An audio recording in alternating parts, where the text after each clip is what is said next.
This morning there was a lot of misinformation being spread on social media, on a few websites, a few channels as well. And there was an attempt to portray as if the eternal flame at Amar, Jawan, Jyoti was being extinguished. And let me go across straight to General JJ Singh, who's joining us on the broadcast. General JJ Singh, we saw the pictures, we know exactly what's happening from a historical perspective. It's just correcting what had to be done many years ago. General JJ Singh, thank you for joining us here on Republic TV. I'd like to hear from you first up as you put the facts on record. Over to you, sir. Firstly, it has been many years that the Indian Armed Forces have been asking for a national war memorial. And it took us so many years, 6 decades plus, before we saw the National War Memorial come up near the India Gate. What we have in India Gate was all after the 71 war. We had to honor the martyrs of that war because it was a decisive victory for us, and a victory where Pakistan was divided in two parts. Bangladesh was a new nation born, and 93,000 prisoners of war of Pakistan Armed Forces were in our hands. Now, to celebrate that and to commemorate the martyrs who died, we made an arrangement under the India Gate, and it was called Amar, Jawan, Jyoti. This was not a final place for our war memorial, and somebody should ask questions before criticizing what has happened today, to say why for so many years the armed forces and the nation, the people of the country, were denied a war memorial to pay homage to our martyrs, not only post-independence but even pre-independence. So, if you look at India Gate, the history tells you it was constructed in 1932 to commemorate and to honor the martyrs of World War I and the Indo-Afghan wars. There were Indian soldiers and some British soldiers and officers also names are there. But that does not cover all the 60,000 people who died. Also,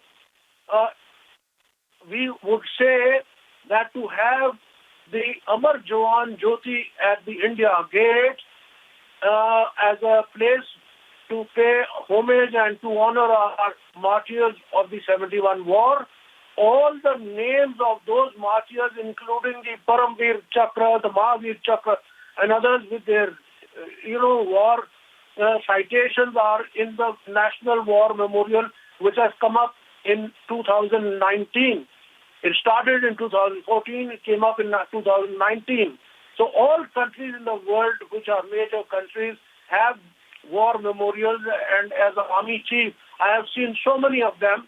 So I think it was the right thing to do to merge the flame under the Amar, Jawan, Jyoti flame with the National War Memorial flame, and to make it one place of paying homage to our warriors, and particularly when their names are appearing in the National War Memorial, which is the new homage place for all our armed forces veterans, all their martyrs.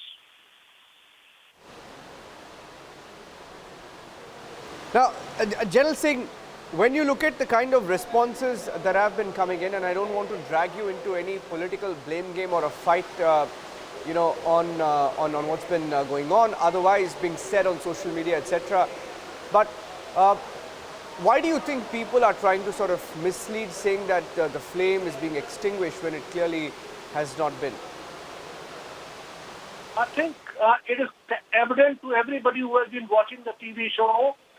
The flame was, let's put it this way, taken and merged with the flame at the War Memorial with great military honor and traditional procedures.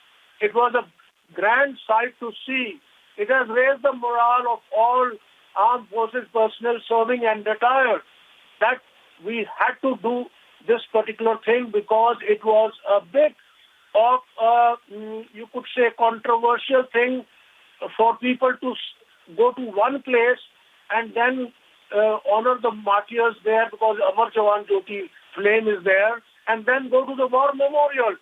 Now, the war memorial is what we had wanted all these years. I, as Army Chief, had also pressed home the point that let's hurry up and do it. And Mr. Charles Correa came to me and said, yes, General, but there are problems. I said, we can overcome the problems, and they have been overcome.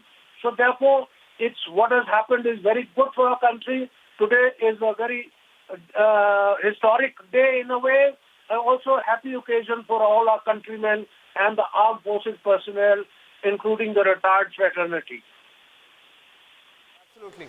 Now, my last question to you, General J.J. Singh. Now, we know that Netaji's statue will come up at the India Gate, and most veterans that we are speaking to feel that this is a fitting tribute to one of India's greatest soldiers. Wanted to get your response on that, General Singh. I think it's a step taken. It should have been taken much earlier to honor Netaji Subhash Chandra Bose because he was a great leader. He was also a warrior, and his ideology may be different from the past that we in that period of the independence. But his aim was to free India from the British yoke, and he raised an army, and he had created quite, I would say, a fear in the minds of the British that the Indian army, which is serving with them, might get, you can say, subverted against the British Empire and help in the freedom of the country. So he was a freedom fighter. History, which we have studied, did justice to what he was all about. I would say I was governor in Arunachal Pradesh. In the remote corners of Arunachal Pradesh, I enter the hut of a tribal and... Yeah. Okay, lost the audio with General Singh there.